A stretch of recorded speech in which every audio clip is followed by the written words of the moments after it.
আসসালামু আলাইকুম। এগ্রিবাজার চ্যানেলে আপনাদেরকে সবাইকে স্বাগতম। It's my another video. আজকে আমি আপনাদের মাঝে শেয়ার করব চায়না কমলা জাত নিয়ে সম্পর্কে সব কিছু বলবো। আসলে কমলা জাত নিয়ে কিছু বলবো, যার মধ্যে রয়েছে 3টা জাত: কমলা লেবু, চায়না লেবু 1, 2, 3 এবং সব ধরনের কিছু নার্সারি, মোল্লা নার্সারি থেকে বলছি। এবং এবং এইখানে আপনারা পাবেন সৌদি আরবের খেজুর গাছ। তার মধ্যে রয়েছে অন্যরকম জাত হলো আজওয়া খেজুর, শুককারি খেজুর, সব ধরনের জাতের খেজুর পেয়ে থাকবেন। আর শেষে একটা কথা, এই খেজুরগুলো বাংলাদেশে খুব কমই চাষ হয়, তারপরেও এখানে চাষ হয়েছে।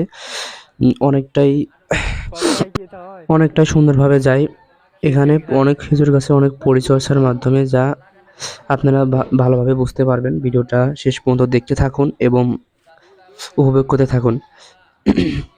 এখানে কমলা লেবু চায়না 3 জাত আছে হলো 50টা।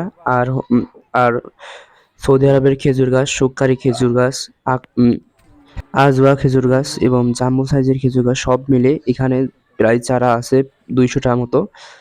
ভিডিওটা এই পর্যন্ত শেষ করছি। আশা করি আপনাদের মাঝে ভালো লাগবে। ভালো লাগলে চ্যানেলটি সাবস্ক্রাইব করে বেল আইকনটি বাজিয়ে রাখবেন।